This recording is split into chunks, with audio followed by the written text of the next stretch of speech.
Bismillahirrahmanirrahim. Assalamualaikum warahmatullahi wabarakatuh. A'udzu billahi minasyaitonir rajim. Bismillahirrahmanirrahim.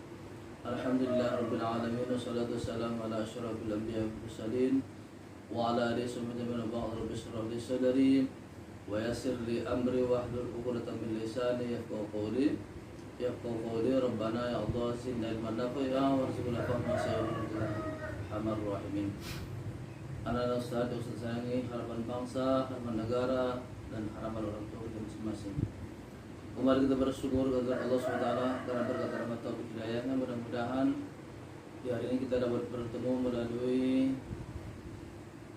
Zoom ataupun pertemuan melalui daring. Sembari kita mengucapkan salawat kepada Nabi Muhammad SAW yang sama-sama kita harapkan sapaan terutama lebih akhir amin rabbal alamin. Anak-anak Ustaz yang saya sayangi, Ustaz tetap mengingatkan kita semua agar senantiasa kiranya menjaga protokol kesehatan, yakni mencuci tangan, memakai masker, kemudian jaga jarak. Dan yang tak kalah pentingnya senantiasa kita berdoa kepada Allah SWT dengan doa yang sudah kita budayakan di perguruan Azhar ini, yakni a'udzubillahi minasyaitonirrajim. Bismillahirrahmanirrahim. Allahumma inna na'udzubika minal baras wal junun wal juzam wa syai'il asqam birahmatika.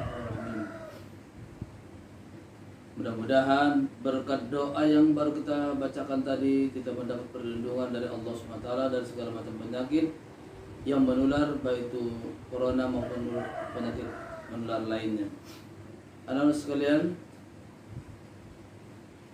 mari sama-sama kita buka pembelajaran kita ini dengan bacakan basmalah. Bismillahirrahmanirrahim. Semoga pembelajaran kita pada pertemuan yang ke-8 ini menjadi pertemuan yang bermakna, bermanfaat bagi kita untuk mengharungi kehidupan yang baik di masyarakat. Sesuai dengan temannya adalah sifat hasad. Sebagaimana kita ketahui bahwa sifat hasad ini merupakan sesuatu sifat yang tidak boleh berada pada diri kita, apalagi siswa Al-Azhar. Karena hasad ini sangat buruk akibatnya kepada orang lain.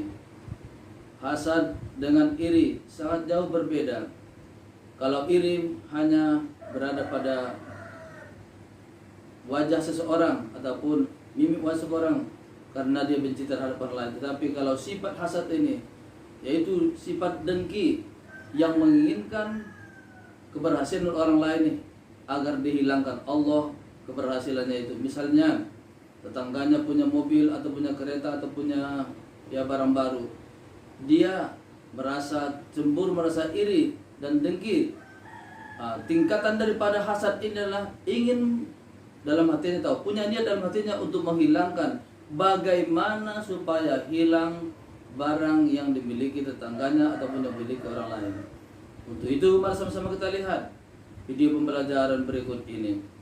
Hasad adalah berharap hilangnya nikmat dari seseorang. Ada juga sebagian ulama yang mengatakan hasad adalah merasa tidak suka melihat orang lain mendapatkan nikmat. Hasad merupakan penyakit hati yang sangat berbahaya yang bisa merusak dunia dan agama seseorang. Dengan hasad, seseorang tidak akan pernah merasakan kebahagiaan dan hatinya senantiasa diliputi kebencian, terutama ketika melihat orang lain mendapatkan nikmat atau kebaikan. Berikut ini adalah beberapa kiat untuk menghilangkan hasad di dalam hati. Pertama, menguatkan iman dengan melakukan perintah Allah dan menjauhi perbuatan maksiat. Rasulullah SAW pernah bersabda yang artinya, janganlah kalian saling hasad dan jangan kalian melakukan kecurangan dalam jual beli dan janganlah kalian saling membenci dan berpaling. Kedua, saling mencintai karena Allah dan melakukan sebab-sebabnya. Hasad muncul karena permusuhan dan kebencian dan hilangnya rasa saling mencintai karena Allah. Oleh karena itu, perlu ada usaha untuk menumbuhkan kembali kecintaan kepada saudara, seperti dengan saling memaafkan, memberi hadiah, membalas kesalahan dengan kebaikan, dan juga menyebarkan salam. Rasulullah SAW bersabda yang artinya, demi yang jiwaku berada di tangannya, kalian tidak akan masuk surga sampai kalian beriman, dan kalian tidak akan beriman sampai kalian saling mencintai. Maukah aku beritahukan kepada kalian apa yang bisa menjaga rasa cinta tersebut?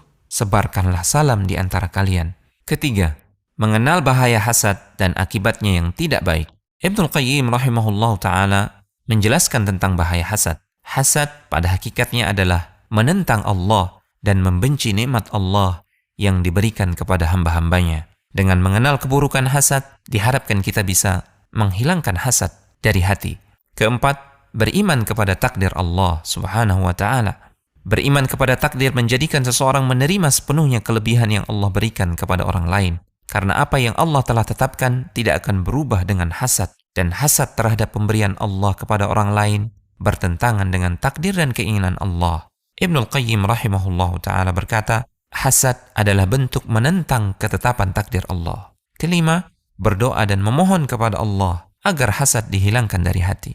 Rasulullah SAW bersabda yang artinya, sesungguhnya hati-hati anak Adam berada di antara dua jari-jari Allah yang maha penyayang. Bagaikan hati satu orang, Allah melakukan apa yang dia inginkan padanya. Kemudian Rasulullah SAW bersabda, ya Allah yang mengatur hati, yang membolak-balikkan hati, jadikanlah hati kami di atas ketaatan. Keenam, zuhud terhadap dunia. Rasulullah SAW bersabda yang artinya, zuhudlah kalian di dunia, niscaya kalian akan dicintai oleh Allah. Dan zuhudlah terhadap apa yang ada pada manusia, maka kalian akan dicintai oleh manusia. Ketujuh, berbuat baik kepada orang yang kita merasa hasad terhadapnya. Perbuatan baik akan merubah permusuhan menjadi pertemanan yang baik. Allah Subhanahu wa ta'ala berfirman yang artinya, balaslah dengan yang lebih baik, maka orang-orang yang tadinya ada permusuhan denganmu niscaya akan menjadi teman yang setia. Pembelajaran kita pada hari ini, pada pertemuan yang ke-8 ini, mudah-mudahan bermakna bagi kita.